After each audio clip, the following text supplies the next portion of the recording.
Hello friends, അപ്പോൾ ഇന്ന് നമുക്ക് നല്ലൊരു സ്പെഷ്യൽ മാങ്ങ അച്ചാർ ഉണ്ടാക്കാം കേട്ടോ. അപ്പോൾ സാധനങ്ങളൊക്കെ കട്ട് ചെയ്ത് വെച്ചിട്ടുണ്ട്.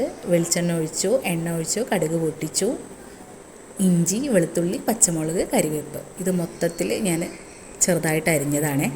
അതൊന്ന് മൂത്ത് വരുമ്പോൾ നമുക്കതിലേക്ക് മുളക് പൊടി 1 ടീസ്പൂൺ, ബാക്കി പിന്നെ സൂപ്പർ നോവയുടെ അച്ചാർ പൊടിയാണ് കേട്ടോ. ഞാൻ സൂപ്പർ നോവ തന്നെയാണ് ഉപയോഗിക്കൽ, കാരണം എനിക്കിഷ്ടപ്പെട്ടൊരു അച്ചാറും പൊടിയാണത്. എന്ന് വെച്ചാൽ നിങ്ങളത് ഉപയോഗിക്കണം നിർബന്ധമൊന്നുമില്ല കേട്ടോ. നിങ്ങളുടെ കയ്യിൽ ഏതാണോ ഉള്ളത് അത് ഉപയോഗിച്ചാൽ മതി.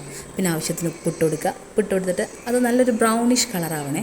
നമ്മൾ ഇളക്കി കൊടുക്കുമ്പോൾ നല്ലൊരു ബ്രൗൺ കളറാവുന്നത് വരെ ഇളക്കി കൊടുക്കണം.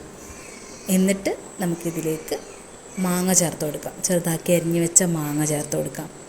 മാങ്ങ ചേർത്ത് മസാലയൊക്കെ ഇളക്കിയ ശേഷമാണ് നമ്മൾ സുർക്ക ഒഴിച്ച് കൊടുക്കുന്നത്. അപ്പോൾ ആ സുർക്കയിലൊരു 5-10 മിനിറ്റ് മാങ്ങ വെന്താൽ മതി. ഉടഞ്ഞൊന്നും പോകണ്ട, പെട്ടെന്ന് നമുക്ക് തയ്യാറാക്കാം. കാരണം ഇതിന് വലിയ ഇൻഗ്രീഡിയൻസ് ഒന്നുമില്ല. നിങ്ങളെ വീട്ടിൽ മാങ്ങ ഉണ്ടെങ്കിൽ നമുക്ക് തയ്യാറാക്കാൻ പറ്റുന്ന ഒരു ഈസി പിക്കിളാണ് മാങ്ങ അച്ചാർ. അപ്പം എല്ലാവരും ട്രൈ ചെയ്യണേ, നല്ല ടേസ്റ്റാണ്. പിന്നെ നമ്മൾ അച്ചാർ കേട് വരാതിരിക്കാൻ വേണ്ടിയിട്ട് ഒരു ശകലം പഞ്ചസാര ചേർത്ത് കൊടുക്കുന്നുണ്ട് കേട്ടോ. അപ്പം അതേപോലെ ഒന്ന് ഉപ്പും എരിവും പുളിയൊക്കെ ഒന്ന് ബാലൻസായി കിട്ടിക്കോളും. എല്ലാവരും ട്രൈ ചെയ്യുക. ഇഷ്ടമായി ലൈക്ക് ചെയ്യുക, ഷെയർ ചെയ്യുക, സബ്സ്ക്രൈബ് ചെയ്യുക. ഞാൻ ലാസ്റ്റ് ഇട്ടത് കടുകും ഉലുവയും വറുത്ത് പൊടിച്ചതാണ് കേട്ടോ. സുർക്ക ഒഴിച്ച് കൊടുത്തിട്ടുണ്ട്. ഈ സമയത്ത് നമുക്ക് ഉപ്പൊക്കെ നോക്കാം. നമ്മൾ അച്ചാർ വെന്ത് വന്നാലും ഉപ്പ് ഉണ്ടാവില്ല, പക്ഷെ ഉപ്പൊന്ന് മുന്തി നിന്നോട്ടെ, കുഴപ്പമില്ല. അത് അച്ചാർ നിൽക്കണോടത്തോളം ഉപ്പ് കുറയും.